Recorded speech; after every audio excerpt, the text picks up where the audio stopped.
Hello and welcome to Warhammer Joey with me, Joey, and I'm in Poland for the ETC 2012 European Team Championships, and it is the first game, so I'm waiting until everyone has finished their draw, and then I'm going to show you around some of the tables, some of the matchups. Come with me.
We've got Warhammer Fantasy inside, and we've got all of the 40k guys outside in the tent here, and I've met a few of them last night when we went out. I met Team Sweden, Scotland and America, so I'm going to try and get a little bit of a wave or picture of some of the teams and like a sweep around the tent. So far everyone seems to be in really good spirits. Some people might still be on some spirits in the system. Last night was a hectic one for a lot of people, but it's going to be really exciting today. I'll walk you around everything and put a little clip of that in, but it's a massive venue and everyone's been really friendly and welcoming. I've got my media badge, which makes me feel very official, but also I'm hoping to make this a great video so you can really see what the ETC is about. So yeah, let's go have a look at the teams.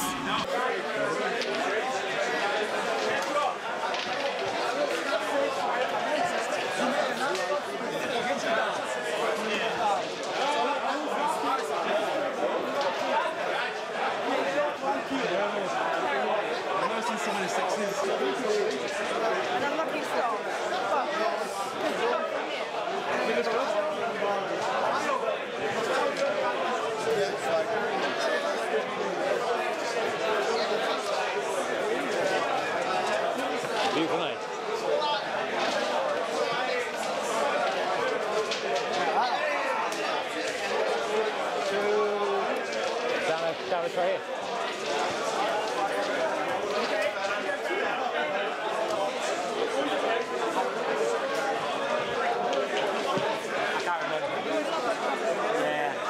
I'm a lovely drunk. That's Bob. Mysterious Bob, yeah. That's good. I'm having a great game though, guys.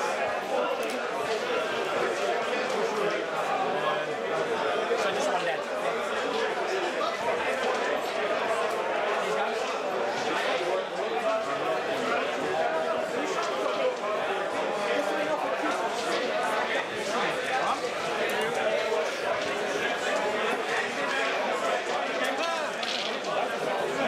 I think Necron's up here. They're on the internet everywhere. What's that yank?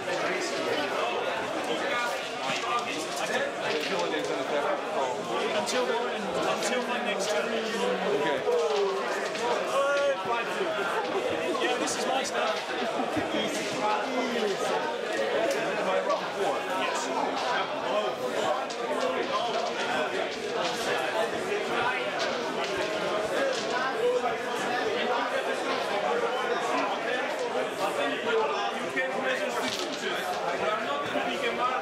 Quite well. You can measure when it's going brownie out. You can measure.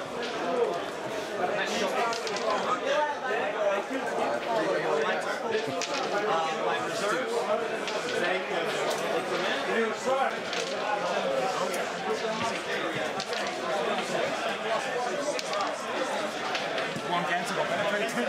Dancing. Penetrating.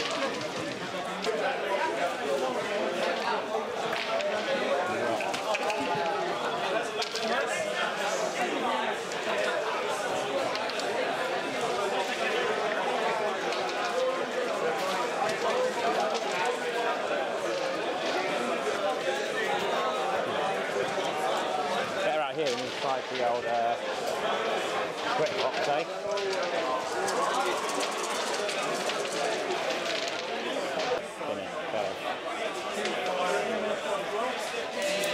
My first glance on day one around the 40k tent, and here's a few things that caught my eye. Not just the handsome chaps of Team Sweden, of course. Got some cool models. Ooh.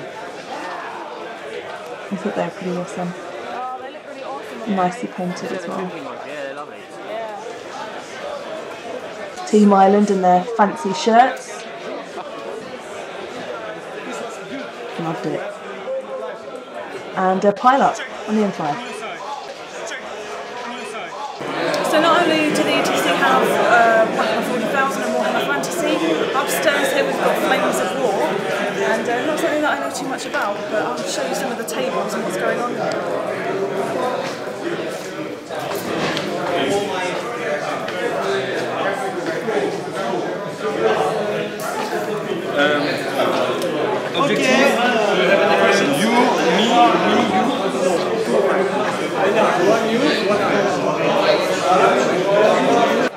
I was wandering around and I noticed some ogres from my friends at Titanforge. These ones belong to one of the Polish team, so I thought I'd pop over to the market area and have a chat with Titanforge. Sławek and Jan. So you've got the new stuff, which is these here. Yep. You're the sculptor. Yes. What are you most proud of? Most proud of, I think the birds, the cost color. This is the mini deck that take me the longest time for all the. So you poured your heart and soul, blood and tears. Yes, of blood and course. tears. Yes, and the costume is great, the sculpture thing. So. Look at this, that one, Dexter's lamb. Yes, Dexter's gloves. Awesome stuff. So you've got some ETC models as well. So yeah, we prepared ETC special edition zombie with Polish Hussars wings, and we I've got one. I'm going to paint it up, and I'm going to have a competition for those of them that also have the limited edition ones and see which is the best, obviously, and it will be mine. It's a given. I want to be getting some of these. All the Mornbank stuff. How's the Indiegogo going? Yes, we've got $12,000 now. In the middle we thought we want to reach the goal, but suddenly there was rush of funds. Yes. Decided that they have to pledge, and it was awful, terrible, awful, because very disappointing. Can't imagine. Very disappointing. Yes. We thought that we release only these models that we have on our diorama, and it will be over, and we go back to making some other stuff that we are selling. So you start making new ones as well? No. We thought that we have to make something that would be more that bring us more money, like replacements and stuff like that. Nothing new, nothing what we my creativity was trying to show you, but we reached $12,000, so I will have to sculpt an Bloodwolf cavalry, which will be an orcs with heavy armor on werewolves, so it will be badass. And be badass, lovely. Yeah. Oh yeah. Yes, and I will sculpt also Gripstark Boys, which will be skeletons, goblin and orcs in heavy armor also. So we have an idea for cannibal goblins, Yep.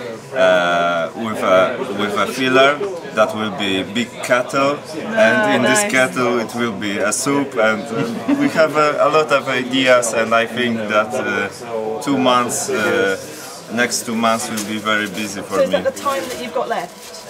We got 1 day for Indiegogo. Yes. It's 1 day. 1 day? yes, But yes. we have 3 months to sculpt the miniature. Ah, I see, that's Yes.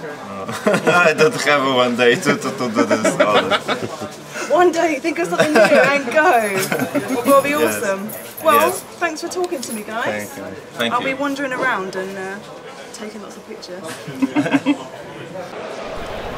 Titanfall weren't the only awesome paint conversions and models that I saw for fantasy, but they do look really lovely on the table. Here's them stomping Tomb King face. Oh, sorry, Tom. Got some really awesome looking orcs, cool balloons, and the mushroom. I do appreciate that mushroom. And then we've got a scary Kadai. Had some bad experiences with Kadai. Really awesome models.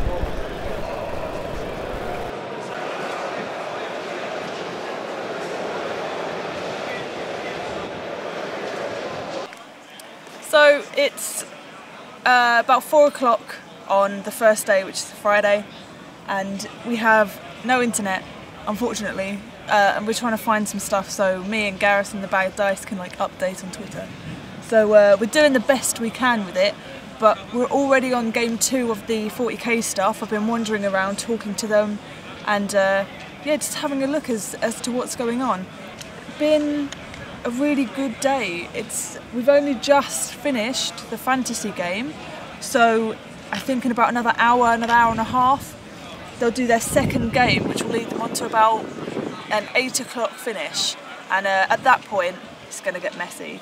But I've been asking people about the ETC and rules and the differences between them with Games Workshop stuff, and a lot of things are not allowed, which can mess up a few armies, but it ultimately balances out the more weaker ones with older editions, which is the point. You don't want to just be playing an army because it's good in this edition to play. You want to play your army. So it does that, and it does help a lot of the older, more rubbish ones, I would say. It's really interesting to meet loads of people, loads of different people. I've met the Australian player for the 40k who does the World's End radio, and I'll put the interview for that in soon. And yeah, I'm just going to try and talk to some players in Fantasy and see how the ETC rules affect them and their army, and has it changed anything? Are they playing their army of choice because of the rules? And what would they normally run? Would they take the more dirty lists, and you know, how are they finding it? So that's what I'm interested in, and to see what the main differences are, really. So I'll update you shortly. Michael from the Australian team. I'm playing Dark Eldar today. I'm Joey from the media team. And I do World's End Radio, the podcast, which we're a little bit behind on at the moment because I'm here instead of recording at home. Yeah, I'm definitely not behind on my videos. So how's it going, the Team Australia? I think we really stuffed the matchups up for that round because we were going to get 1 win and 7 losses, I think. I didn't get tabled. Who was it again, Sweden? Yes, which was a really hard one for us straight off the bat because we're fresh to we've never been before. And they finished top 5 We went out with them every year, pretty much. I'm drunk. Not well enough. Damn it. I'll try better this week. Look, they're really nice guys. I had a really good time, but I need to buy new dice, basically. So I can take one off you if, and then keep it as a bad dice victory. well, you could try. I mean, I was in Las Vegas 2 weeks ago. Are they Team and Australia I got special? no. I bought Vegas casino dice, and they still didn't work. So Well, it's a gamble. yeah, well, at least they rolled consistently. It was appalling. But no, look, Someone else's, trade them off. I should. Never know. No, look, I've had a really good time. There's a bunch of people here who I've never met before in person, but I know them online or through the podcast. And I've had people walk up to me at random and say, I know you, and shake my hand and say hello, and I have no idea who they are. So no, it's been really cool. Awesome. Well, I wish you luck in your Thank you very much. games. And yeah, if you want to listen to us, check out World's End Radio. I will. Awesome. I find myself checking out all of the Necrons in the 40k tent, and I see this lovely one from Team Island, and then I see a very strange one. And I find myself wondering what possessed someone to make this rather manly, strange Necron army. So I'm here with Alex Fennell, I guess. Alex Fennell, a very American name. Straight from Connecticut, but not really. Well, I've been there 6 years. Oh, fair enough. Fair enough, you're a Necron player, At the moment, yeah. an experienced Necron player.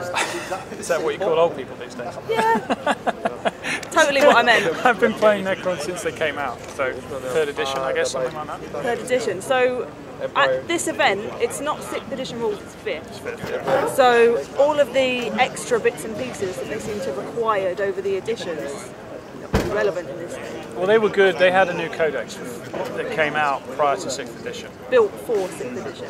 Yeah, it was a 6th edition codex. So some of it doesn't make sense, but it made the army is still good. And you have a very manly man army. Yeah, exactly. Manly army. It's a manly, pink is a manly colour, and the butterflies and the flowers make it even more manly. I think it's just a surplus of manliness because of them. Right, absolutely. You have to be confident in your own skin, I feel. Yes, I think the flowers though, and the butterflies as well. We see it's themed after a song by the Flaming Lips called Yoshimi Battles the Pink Robots. And I have 4 different Yoshimi models in the army. Like, they'll buried away like Easter eggs. They're beautiful. I love them. Very much. You're welcome. So, from experienced player to absolute beginner of Necrons, what's the best bit of advice you can give? Try everything. Yeah, try. My army is usually a few of it, like one of everything and a couple of different ones. Okay. Necrons are just a fun army to play because you do things in your turn, your opponent's turn. You always get to do stuff. And if you have lots of different things. The ever-living reanimation for me has been a complete game changer. Absolutely, get back up on a fight, it's great. I'm used to no armour save, an instant death. So What do you normally play? Okay, I used to play that a long time ago, back in this time. When they were good? No, they were pretty bad. History That's repeats right, I itself. play Bretonian, so I get a 2-up armor save, but my knights apparently strike last because they're each 3. Well, you win some, you lose some. Stick with Necrons, eh? Alright, I think so, yeah. Let's Maybe do I that. can do Necrons with fantasy. That might work. Well, it's lovely meeting you. Nice to meet you. Thank you. So what's happening with the wax strips? Well, we decided that it's only fair. We decided that we had a system called scalping where we were practicing playing against each other. So we dreamed up a forfeit. So if somebody says they've got a good matchup and then tanks it, we're going to wax them afterwards. I'm going to wax them. Oh yeah. You should be looking forward to this a lot. So it should be fun. Back or chest? Back or chest? I think I'll go for chest. We're playing Nude Hammer. Real men playing Nude Hammer. I'm here with Mysterious Bob, who plays 40k, and we've been wandering around having a look at some of the games. So you're the Mercenary team, and you've done 2 games today. How many tomorrow? Another 2 tomorrow, and then 2 Sunday. 2 Sunday. So you're doing scenarios. Explain what you've done so far. So your 6 scenarios are all different. So because it's 5th edition still. So you still do 2 Dawn of War, 2 Table Quarters, 2 Pitch Battle. So today we played, game 1 was Dawn of War deployment, and then it was Seize Ground was the secondary objective, because you played 2 objectives, Yep. which is worth the least amount of points. So that's capture the counters, and the primary objective was capture the flag. So you have the 4 counters. And your army is? Black Templars. So you were saying before that the kill points was your best. Yeah, we've just played kill points then, and I won 9-1 on kill points. So Versus Holland? Yes, yeah, I played against Space Wolves. It was pretty good. So yeah, it was kill points primary, and the secondary was cleanse. So it's like from 4th edition. So, but each unit is worth 1 point, and so whoever has the most points in a quarter gets the quarter. I see. So do you know what you've got lined up for tomorrow's 2 games? Not yet, yeah, because we're kind of mid-table. Like we've won 1 and lost 1. So. Will you find out tonight or tomorrow what you're up against? I think tonight. We shall see. With any luck, yeah. So overall, today, how have you found the ETC experience? Fantastic. Like first time I'm here, I wasn't even meant to be playing, but then needed a mercenary team, and the venue's great. It's great that they can just organise such a massive scale as well. They've got 40k, fantasy and Flames of War. It's like 600, 700 gamers. It's massive. Didn't have to worry about food or drink, price of anything. Everyone speaks passable English, or someone can speak a second language. Or like Warhammer charades. Yeah, worst case. yeah. Worst case. Or worst case, hold your hand up and say this many. Or point. Yeah. So yeah, it's fantastic. There's been no trouble, no trouble with rules. Are we sure? No trouble. There was a lot of trouble on yesterday when I got horrendously hammered. And where were you when this happened? You weren't in a river? Yeah, I fell in the river, yeah. Fell in the river, went for a quick swim. On purpose? About 1 AM. Yeah. It was good. Who doesn't? Hoping for a repeat tonight. Even the Queen does it. Even the She's Queen. renowned, Liz. Taking a dip. She's a good lady. Yeah. That's where we get all of our morals from. Yeah. River dipping with the Queen. So thanks for talking to me, Mysterious Bob. Hello. It is the end of day 1 at ETC Poland 2012. Today has been an interesting day. By day 1, I mean the game day. I was here yesterday as well. Today's been interesting. I've been walking around talking to the Titanforge guys, did a little interview there. 40k, wandering around, having some interviews just to get a better idea of how they do things and the rule system. So I think tomorrow I'm going to try and get an interview with the Bad Dice guys, Gareth and Ben Curry, and see what they can tell me about how the ETC works. Because what I know so far is the rules are different. It's comped to make it fairer for everyone, and there's 2 games each day, each 3.5 hours. The first half hour is drawing matchups with the captains, and then the rest of it is pretty much full on playing until an outcome is decided. I've been keeping an eye on Team Canada, who I travelled with, Team England, Scotland, Wales, Ireland, and Ireland. And I've been meeting some new teams, so I spoke to a very nice guy from Team Hungary. I've hung out with some of Team Bulgaria, 2 of which I know quite well. And yeah, just had a chat, tried to, you know, with some of the language barriers, it's not been really easy to talk and converse with people as naturally as you can with, you know, someone from your own country. But everyone so far has been, you know, making an effort to have a chat. I spoke to Team Germany from the 40k, and yeah, we had lots of fun. So I think that's, for me, what this weekend is going to be about: learning the rule system and making new friends. Making new friends. I'm about to head out now. I was going to bring my camera, but I fear for its life. But quite frankly, I will take many pictures on my phone though. It's a fair compromise. I'm slightly concerned that I have to wax one of the Irish teams because they lost 2 consecutive games, completely wiped off the board. So what I have to wax, I don't know. But I don't think it's good because it's not chest or back or legs. I'll let you know tomorrow morning, which will be fine because I'll be totally refreshed. See you soon. Team England? The famous Ben Curry. More famous than me. Infamous. Start of day 2 on table 1, it's England versus Italy, and what starts as quite an innocent game turns into something quite controversial. Oh dear. Hi, this is Tom. Tom is the referee that caught the cheating cheaters at Team Italy. What happened? I was about to check line of sight of units. The Italian guy moved units before I checked the line of sight, and that was enough to give him a red card because it was a very important charge.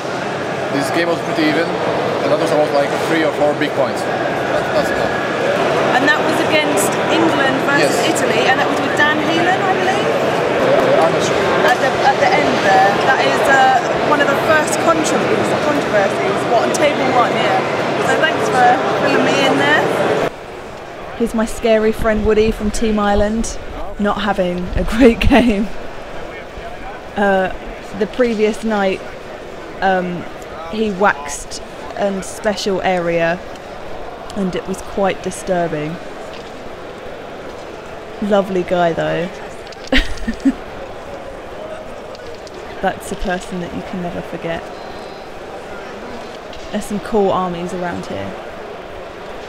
Some of the Serbians and Alexei, the Russian, who has to be about 7 foot tall.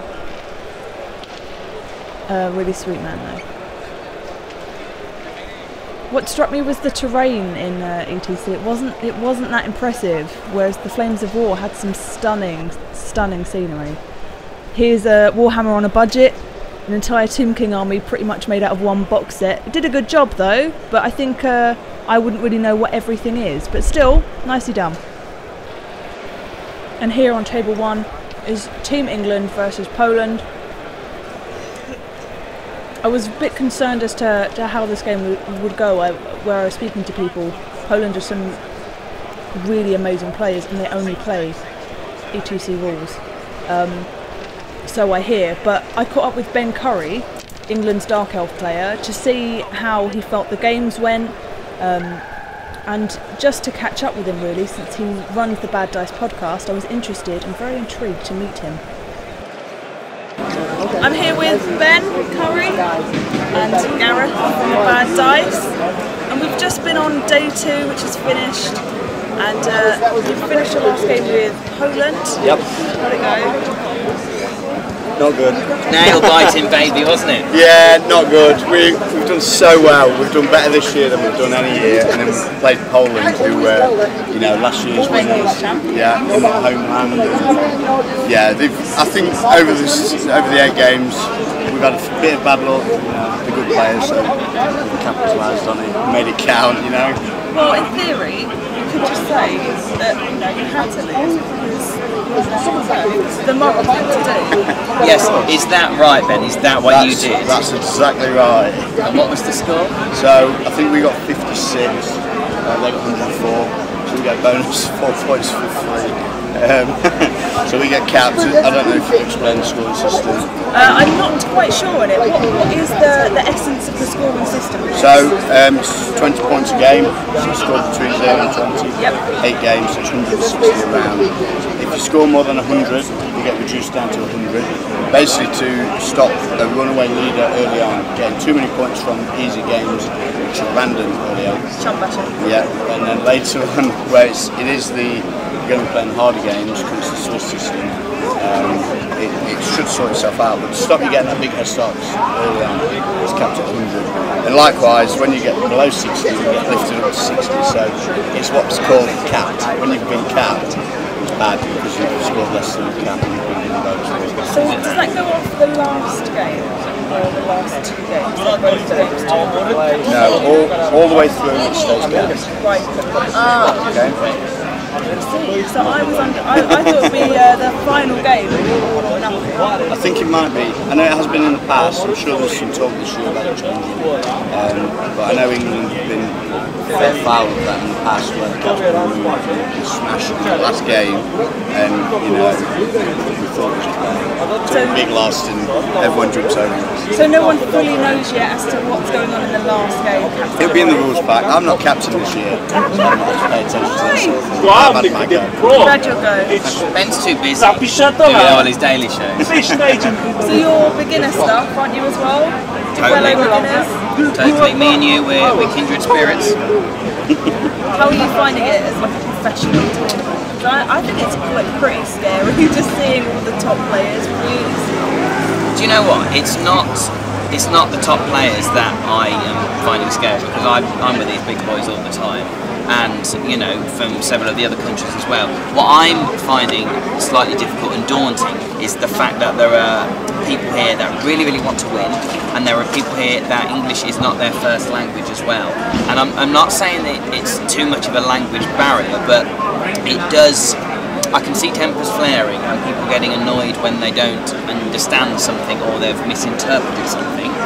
And also, I'm a little bit daunted when I see, on our podcast, we talk a lot about painting, movement trays and things like that, and I'm seeing cardboard moving trays here and a little bit of sprayed metal with bits plonked on, and I'm just thinking, no, it's just, we're the big boys here, what's going on? You should be the best of the best, the cream of the crop, and we seem to have some charity shop people here. Well, in theory, the amount of time these people must have been playing to get that good, how have they not had an afternoon free to crack on with some racing? I know, but they've had the time to cut out corrugated crisp boxes for their models. Ben wouldn't allow it, and ETC shouldn't. No, definitely not. So what do you think? First time I've been done like this?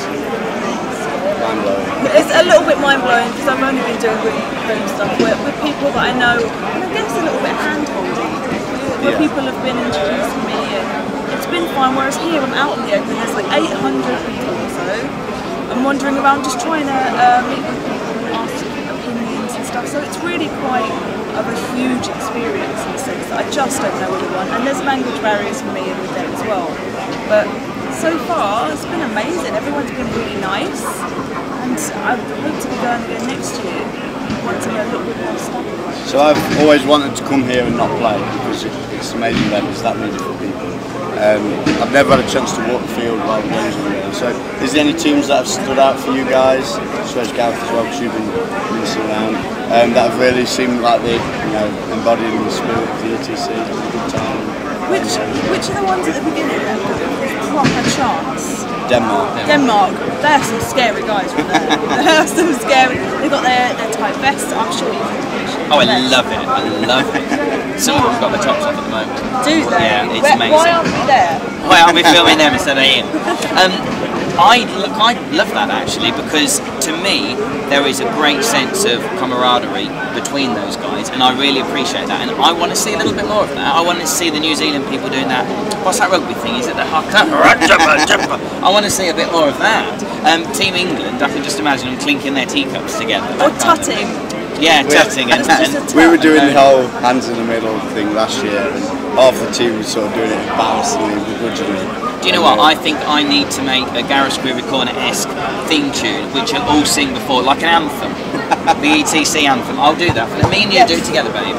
Write it. Sing and dance. Yes, it'll be amazing. How good is it though to come to events like this, universal events, and you're recognised? A little bit embarrassing. I know it's obviously really flattering. People are like, oh, it's great stuff. Really good to see you here, but I don't really know what to say. Like, and that's it. It's bizarre. I mean, old Curry here gets it all the time because he's mega famous. You're like, yeah, but I'm great. when I was chatting to you earlier, I don't know if I said I obviously write musicals and stuff, and I'm probably more well known in the community of Warhammer than I am in my own industry that I've got a career in. So it's madness, but I love it still. No, it's really nice. It's I'm hoping to make a nice impression on people. That I'm not just faffing about doing my little videos. That I want to get involved in a positive way and actually start to crush chumps. Like get really good at gaming. So you're really interested in the playing and not just the presenting side?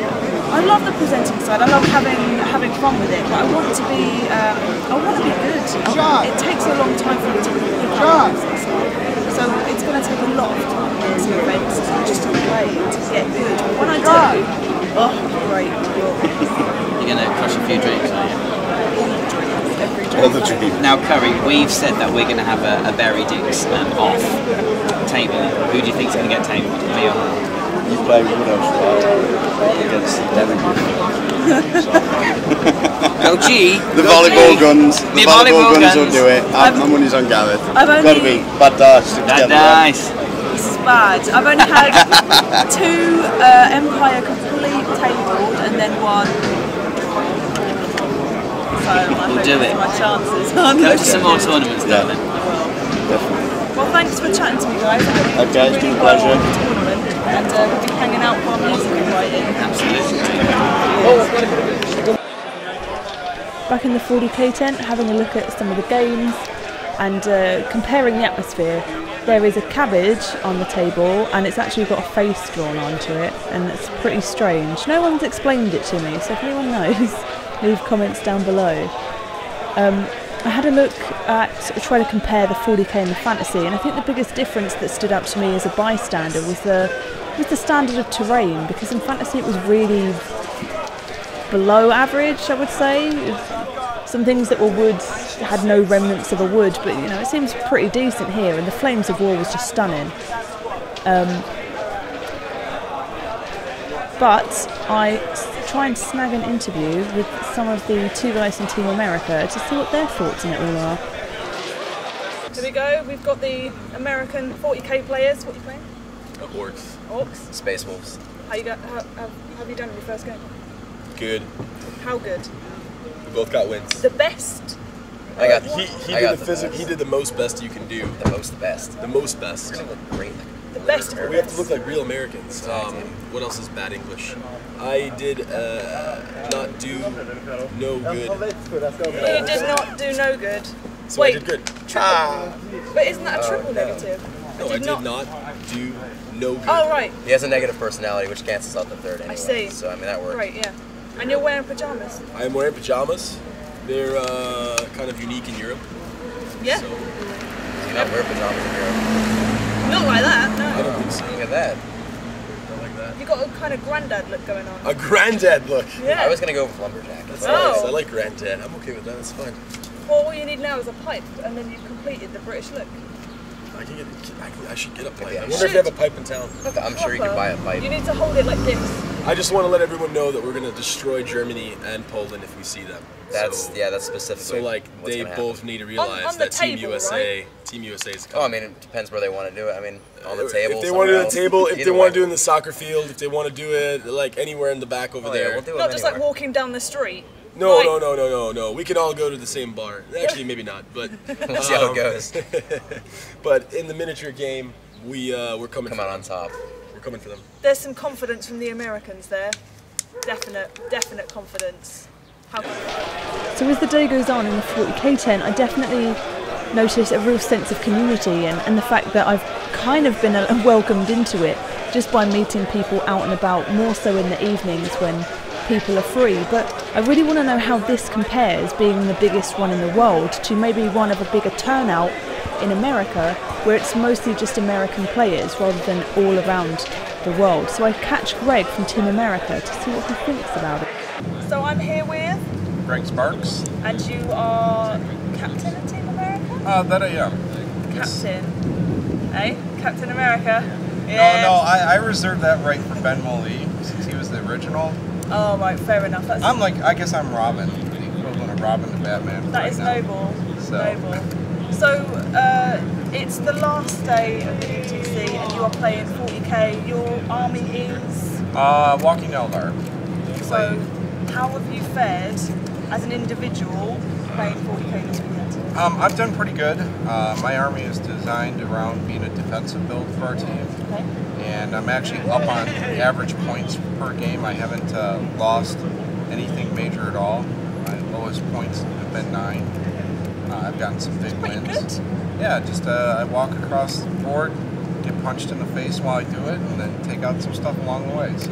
But as a team, how are you guys doing as a team? We're struggling this year, and it's interesting because I think some of the pairings that we thought were actually really good pairings, some of the guys have struggled against. So we're going back and taking a look at some things, and I'm going to have the guys, whoever is on the team next year, really take a look at their roles, and realistically have them sit down and give it a good honest effort on what their pairings are, because the information that they give us, or give me, and our coach Sean Kemp, is really important for us getting the right matchups and everything out there. So. Were you, have you been playing a lot of 6th edition? I haven't touched 6 at all. That's helpful. Yeah, we most of the team made a dedicated effort to stay away from 6th edition, and I know a lot of the other players have too on the other teams. And the refs, we talked to the refs, they did the same thing here. Yep. Because they didn't want to have such an important event, or a big event, they didn't want to have any confusion as far as rules interpretations between the editions. Which is helpful because it's been painful. Yeah, because you have that 6th edition book and it's like, I want to read, I want to see what it's all about. So true, but now it's nearly over, you get to crack open the book and have a gander because... Yes, on the flight home I have it on my iPad. So do you know who you're up against next? Have no idea. They're finishing up the round. They haven't released the pairings for the final round. I don't expect it to be like a Germany or Poland or any of the upper teams right now. We're going to probably have 2 losses, 2 wins, and a draw. Well, it's all in the learning experience, I guess. It's you guys seem to be having a really fun time though. The 40k players in general seem to be a lot more relaxed than the fantasy counterparts, who are very tense and on edge. It's fantasy. There we go. So, the ETC in general in Poland, how have you found the experience compared to some of the bigger ones in America? You've got Adepticon, which is the biggest one? Yes, the biggest 40k related event in the country, actually on all of North America, and probably, I'd be willing to put it out there as the biggest one in the world as far as 40k related. The ETC, I've made a lot of really good friends over here over the years, 3 years being here. I've known several people beforehand from playing the UKGT, and I'll tell you, going to either Adepticon or the ETC, you go to hang out with all your friends. If I didn't have my buddies here, I wouldn't attend the event.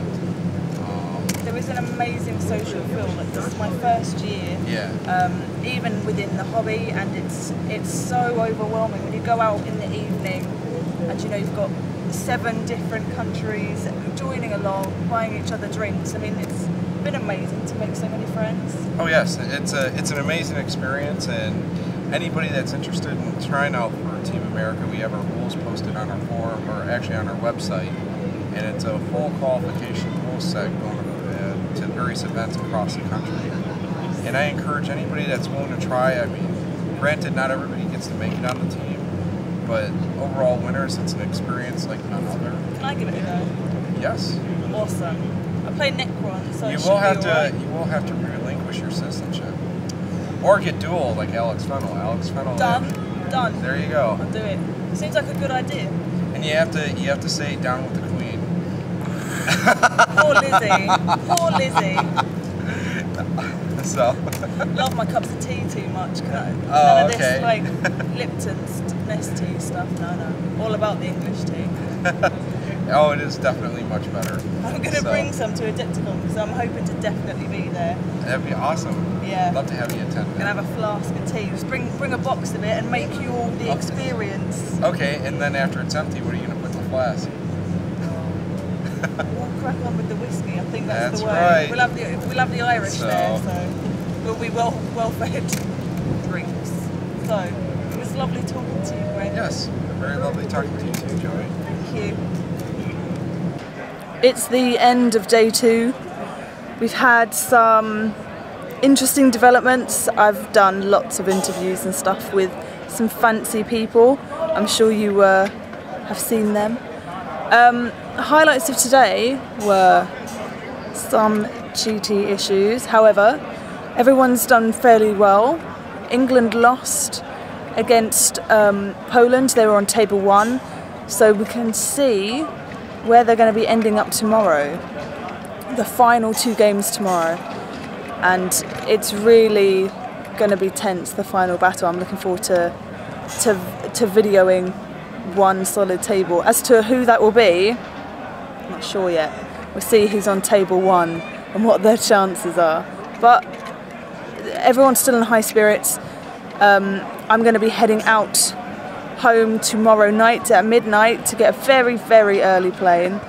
And yeah, I'm looking forward to really covering this event and seeing how the video turns out, because I've done so many interviews, made a load of new friends, and being in Poland is really quite an experience, and meeting just the range of players that there are out there, and the way that they play is really different. So I'm outside in the courtyard, well, in the sports area. I'll show you what we've got going on here. So, we've got the sports track, and over here, this is the whole 40k, guys, all wandering around. The fantasy is inside, and the Flames of War upstairs. I am looking forward to seeing how this tournament compares to other ones, especially the American tournaments that I'm hoping to visit next year. But so far, I think some of the issues that I anticipated were stuff like language barriers, where they don't really seem to be such a huge issue, only in rule disputes, but even so, it's easily solved. So yeah, maybe more tension. The tension will be higher tomorrow, but I can but wait. It is the final day of ETC Poland 2012. I'm just about to head off to the venue now. This morning, I say this morning, it's about 10, and I am a little worse for wear. A little. It was a long night. I got in about 4 AM this morning from in front of the river. There's lots of bars and it's really nice and scenic, and yeah, we got discount for being with the ETC, like 10% off beers, and it got pretty messy for a lot of the teams there. But I think over the course of the tournament, going out in the evenings just for dinner and some drinks with some of the teams, be it Fantasy or 40k, even a couple of the Flames of War guys from upstairs, it's really established a nice friendship, and I feel like on the first day that I was here, not a lot of people were willing to talk to me in a normal, casual way. I mean, I don't want to hang around too much with at the tables where people are having their games, so it's typically in the lunch breaks that I get any kind of dialogue with anyone. But yesterday, a few people had recognised me from the videos, which was really cool. So I was having a chat, and yeah, I spoke to loads of people, and I think as the day goes on, and I'm seeing a bit more wandering around, people are okay to just have a chat and a little less scared by the camera.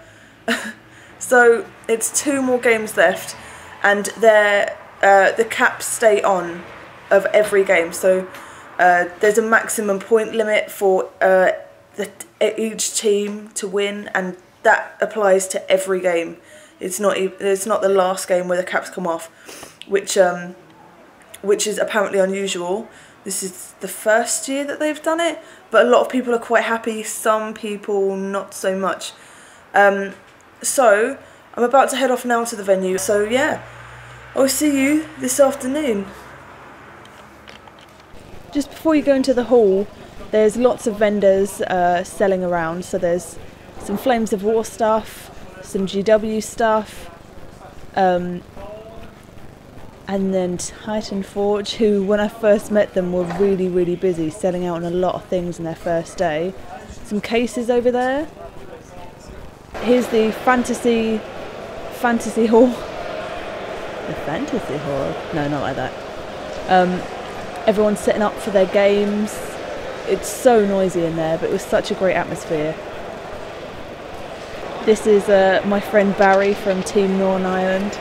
Northern Iron, as I say, down to 1 drink a day. Good lad. His Team Canada setting up for one of their games, and I travelled with them, so I was quite interested to see how they got on, and I managed to grab a little interview with Tom Harris, who did the best out of Team Canada with an impressive win. So here's what he had to say. Hello, I'm here with Tim, but Tom, he's called Tom, and he is playing as part of Team Canada. And you're obviously Canadian. Yes, completely not Canadian at all. No. But you've been there once. Quite a lot of times. My dad lives out there and I'm a resident, but most of the time I'm English. Not this weekend. No, for this weekend I am distinctly Canadian. Obviously. But no singing at this stage, otherwise I'd do Canadian National Anthem. Oh. Or the South Park one. Or the South Park one, yeah, I could do that one too. Do it if everyone else loses and you're like, what? Blame Canada. Good plan, yeah. Got to. So, explain to me, as a very good tournament player, what is the differences with the ETC over an uncomped event?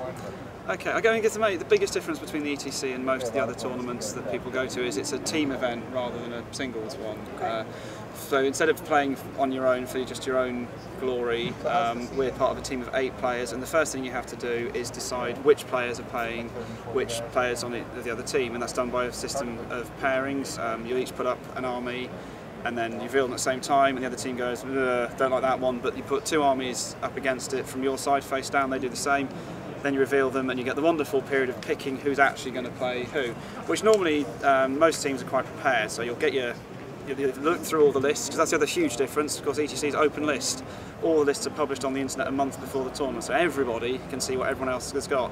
So you find yourself sat and you look down the list and you go, okay, so we've colour coded like the matchups by whether it's really, really good, really, really bad, or oh no, don't make me play that. And you put your armies up and people look at them. So we found ourselves a couple of times in a position where we had people going, we'd gone by a little colour code that says blue, good, oh, put 2 armies against it. And our guys looking at, like, our guy who's up is looking at the 2 armies that have come against him going, you know that one that's blue? Yeah, that should be red. You're like, right, well you're playing the blue one then. So that works most of the time, but just occasionally you'll have to give someone something a bit rubbish so that no one else gets it because it's worse for them. In our third round, they put me up against the Skaven. Now, I play Demons. Demons hate Skaven, it's horrendous.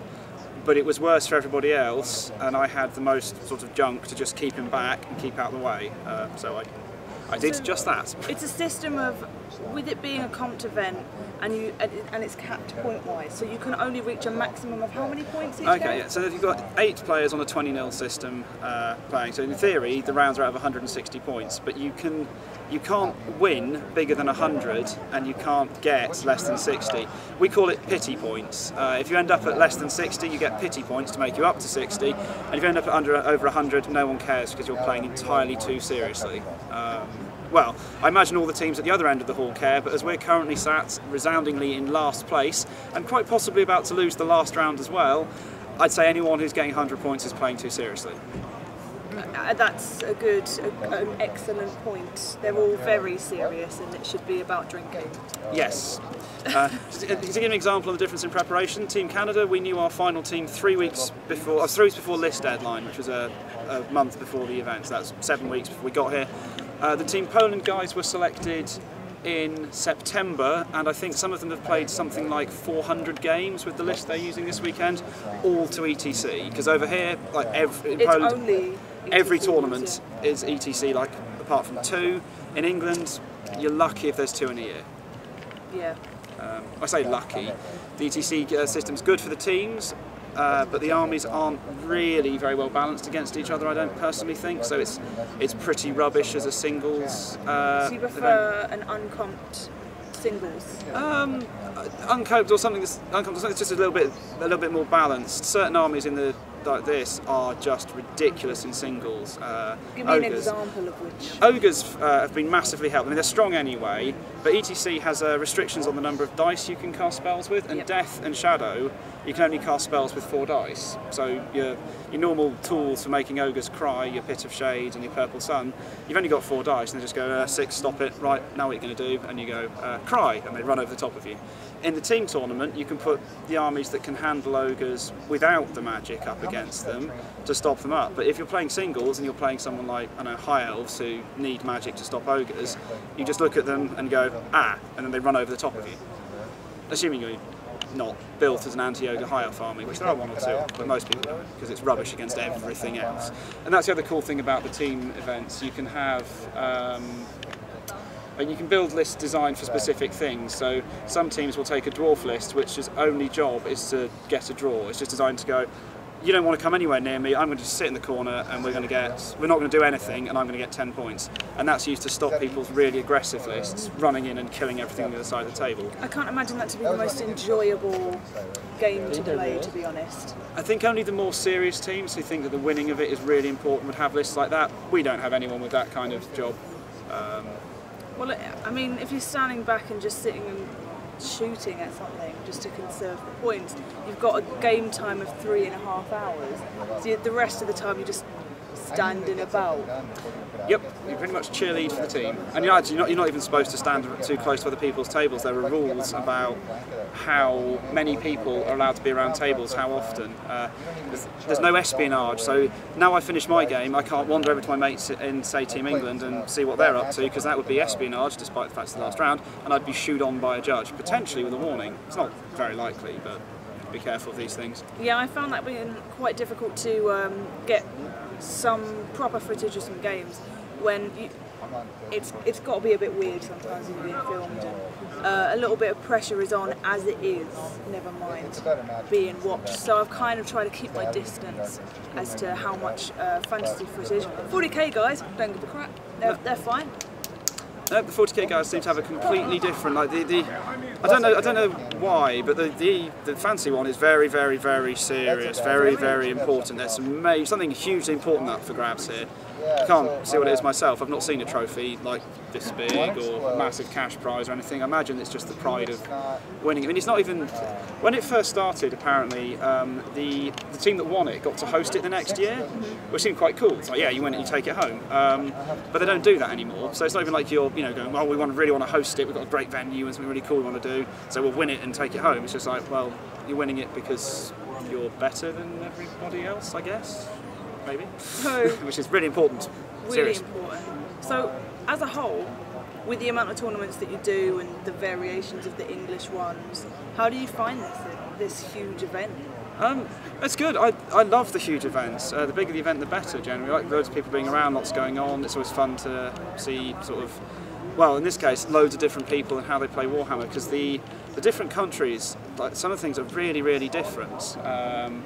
The different names of spells, they play armies very differently. Our Orc and Goblin player is a Polish guy, and he's like petrified of demons. He just will not go anywhere. He's like, no, I can't play demons, Andy Avery, who's on our team, who's an Orc and Goblin player in the UK, loves demons. He can't get enough of them. So we can't quite figure out what the difference is. Other cool things I've discovered is, I mean, in England, I'm about the only person I know who calls Demigriffs Chocobo Knights. You're now going to get 100 comments saying, oh, I call them Chocobo Knights too, but I've not met anyone else on the table who does. In Finland, everybody calls them Chocobo Knights. So there you go. Finland know what it's about. Yeah, Demigriff Knights, they are in fact Chocobos. Right. Or in one case, there's a guy here with chickens. Chickens, Actual yeah, I saw chickens. those. They're pretty cool. Have you thought about any of the bigger events in America? I've considered it. It's just a long way to go and very expensive. What I'll probably do at some point in the next year or two, hopefully, is pin a holiday around the tournament. So I want to go to Adepticon, for example, and I'll maybe go out for 2 weeks and have Adepticon at either the beginning or the end. So the other thing you've got to be careful is flying with armies is a little bit of a pest. I don't know about anyone else here, but I don't like the idea of my £1,000+ worth of models, and okay, mine's a commission paint job, so that's another money on the end of it. Going through baggage handling where the luggage trolls are going to go, oh, let's kick it for fun. So my hand luggage is my army clutched to my chest, going, get away from me, it's mine. So you have to fit the whole army into a case that you can carry on. And I'm cheap, so I fly on cheap airlines, and they're like, bag this big or else. And that just gets... Nothing wrong with being cheap. Nothing.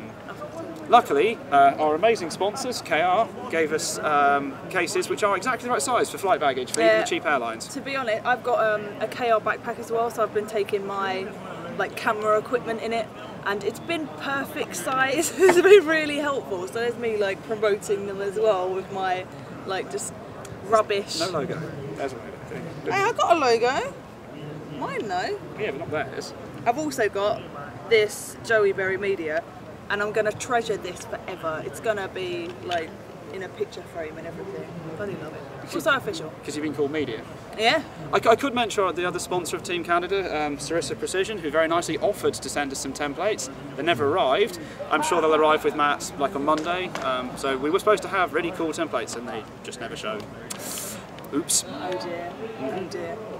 But still, I think the event as a whole, especially for someone new that's looking at tournaments for maybe the first time and hasn't really considered it, and they're just getting into gaming, and finds the social aspect, which is amazing, by the way. It's something that I didn't really anticipate. Just in the evening, once we go out, I mean, I saw you yesterday, we had a couple of beers, and everyone's really, really kind to each other. There's no any aggression. It's all in the table. Table time is man testosterone time, and wipe you off the board. But afterwards, you'll have a beer and a laugh. It just seems like such an awesome environment and just community, really. Yeah, and that's the best part about that. The two things I found is any team tournament, you tend to get really good social scenes. There's some really good ones in the UK, Call to War at Maelstrom and the Giant Slayer around a team tournament. They're always brilliant. You go down, you play your team games, you make a load of friends, go out for some beers. Everyone sleeps at Andy's or doesn't, because the drunk people keep trickling in 2s and 3s and tripping over everybody. Or in John Warmington's case, wandering half naked going, there are people here. I'm sorry, half naked? Well, to Andy's house it was half naked. Right. At the lair, I believe there is footage of him completely naked, but luckily I wasn't there, so I don't know. I saw it.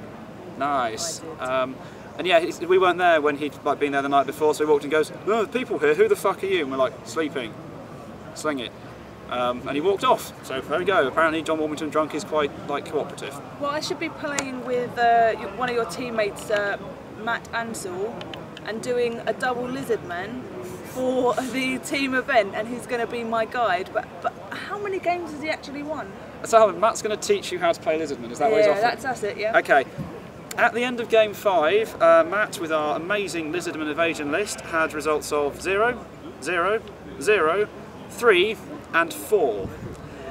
When I walked away from the table not all that long ago, if he's lucky, he might double his score. Oh God, he can't.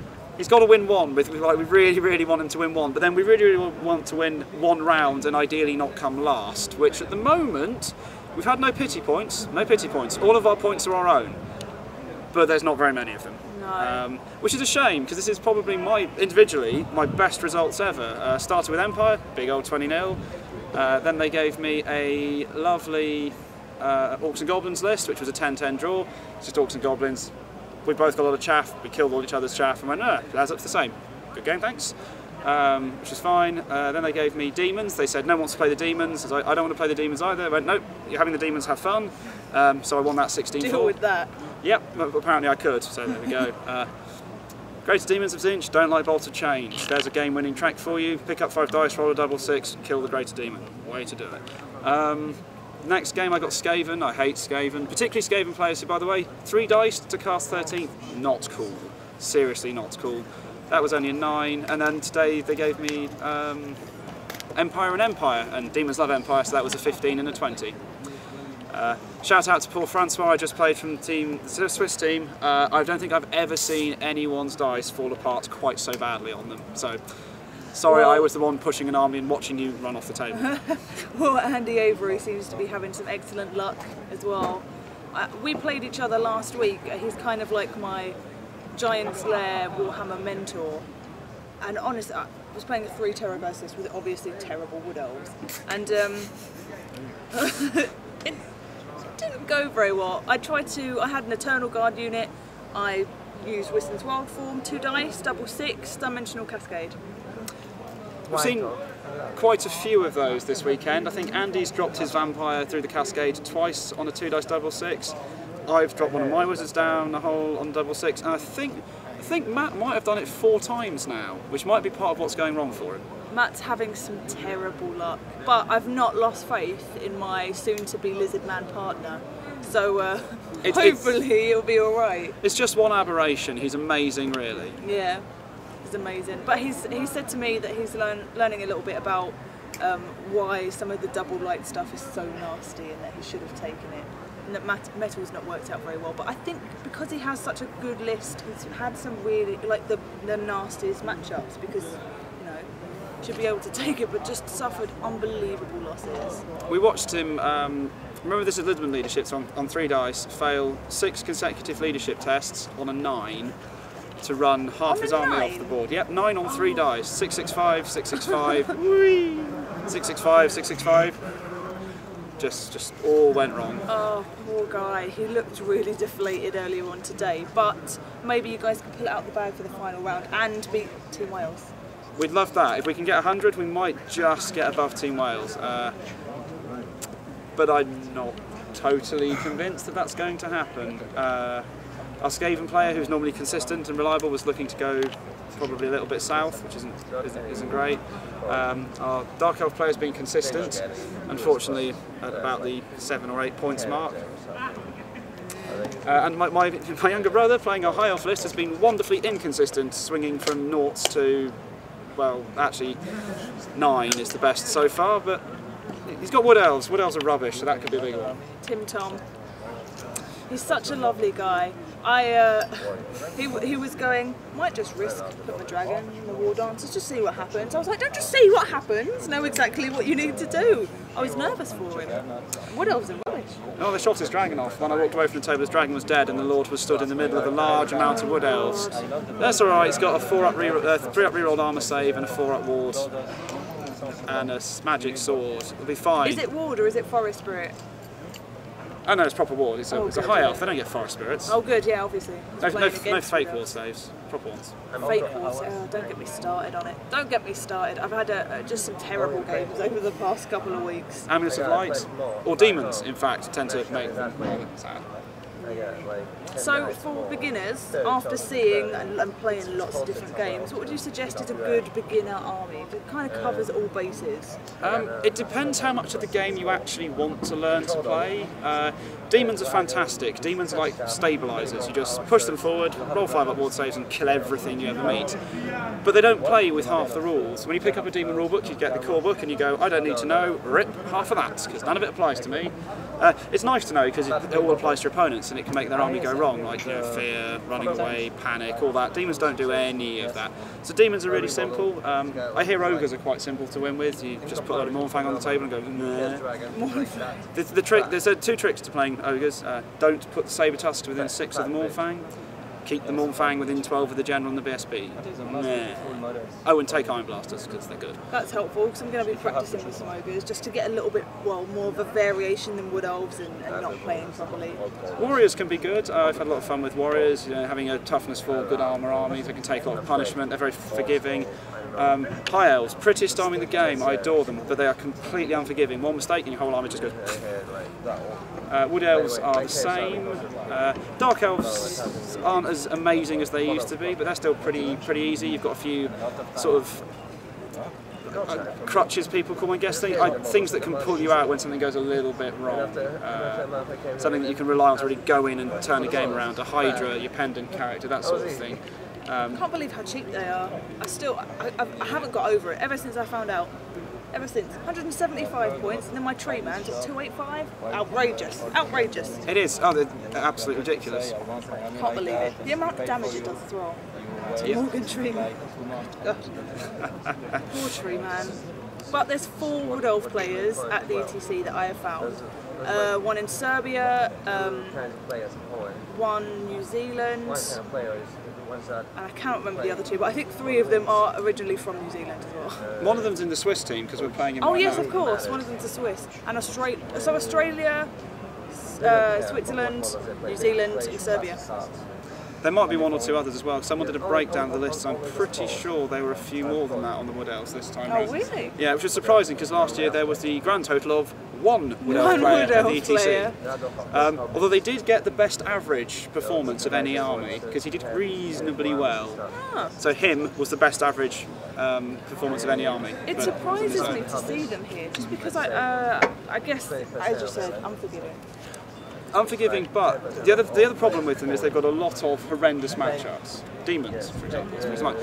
But with the team tournament, you can control your matchups, so you can go, you know, my Wood Elves really don't like playing demons, so I'll make sure they don't play the demons, and they can go and play for example, Dark Elves, which they do quite a bit, generally, when the Treeman's not being killed by Hydras. Yeah. That's what Flaming Archers are for. It's always a sad moment. Yes. Always. Well, thanks Tom Harris for having a chat with me. You're my long-time Twitter buddy, and it's been awesome to meet you in person, and thanks for letting me stay at your house. That's also alright. Thanks for staying in my bed. Woohoo! This lovely man caught my eye. At first I assumed he was team captain, but sadly it wasn't true. He really looks like David Mitchell, and when we were on a night out I confronted him about it. I think he was cool, but... Hello, I'm here with David Mitchell.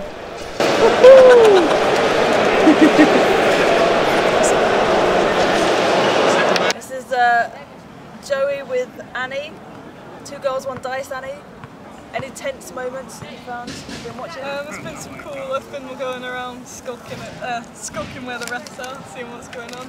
There's a few rules debates and best rule debate. A bit of a red carding and our team Wales got a warning as well. Did they? Why?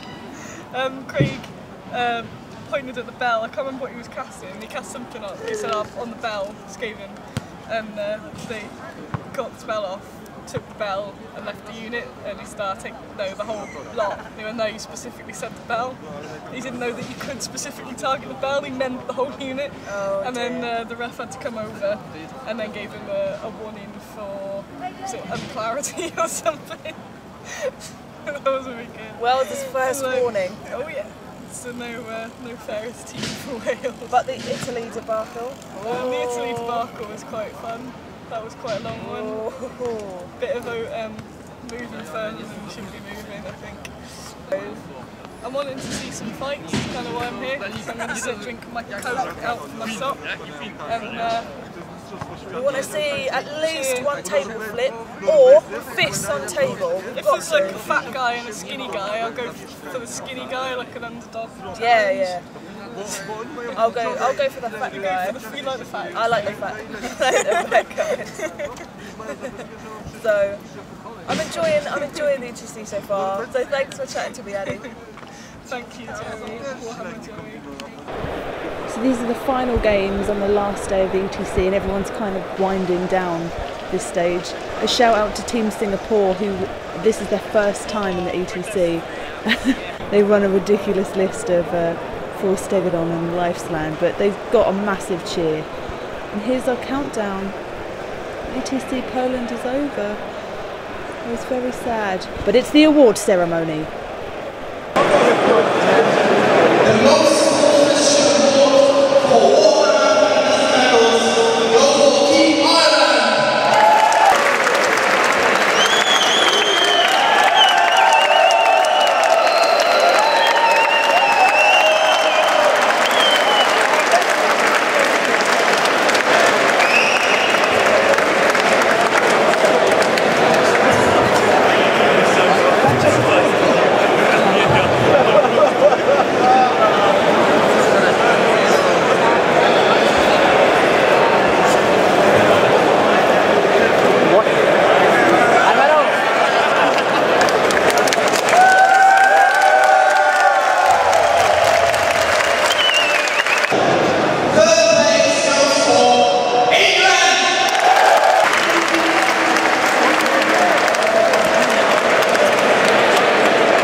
Now I'm about to pack up all of my stuff and go home.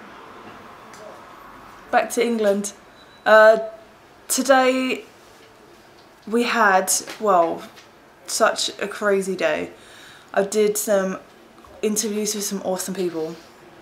We had Team Poland win Fantasy and Team England win 40k, and England won the shield, the plaque, and it was a cool moment. Well done to all of you English guys. What an experience for the first time I'm at a tournament. I felt very proud.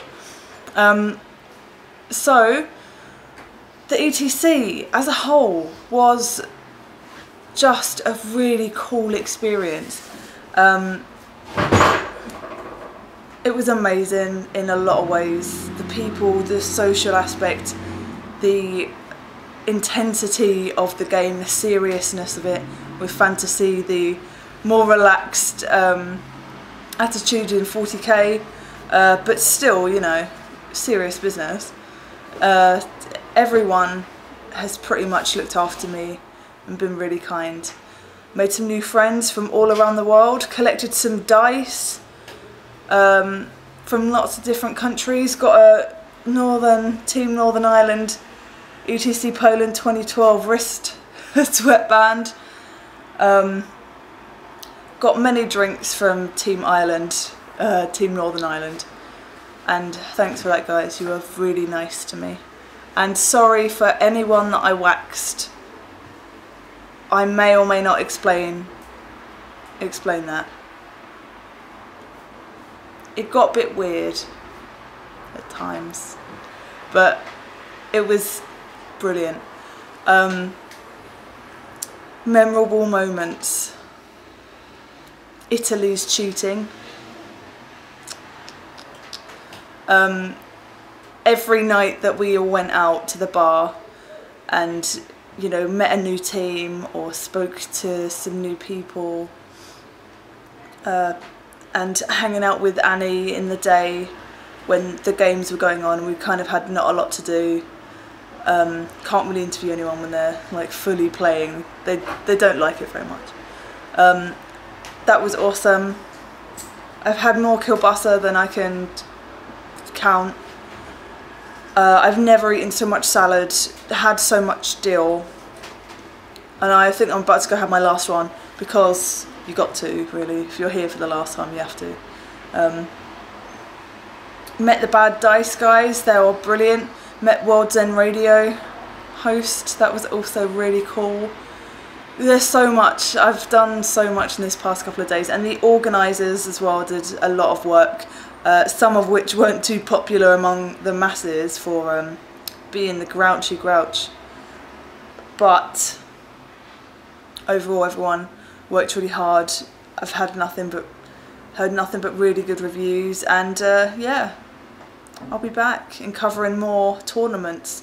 And I want to see how some of the English and hopefully Australian, because both Fantasy and 40k guys from Australia really wanted to know if I would be able to make it there. And I'm going to say yes, I will. I want to go. I want to see how the tournaments are, how the different crowds are, and seeing some of the same faces that, you know, I've been encountering these past couple of days that have been such awesome gentlemen and ladies. So, like if you like this, subscribe if you want to, and I will see you on Tuesday because I'm flying now. Bye. The ETC is awesome. Excellent. I love the ETC. You got Team Northern Ireland? Yeah! Are we on telly? ETC is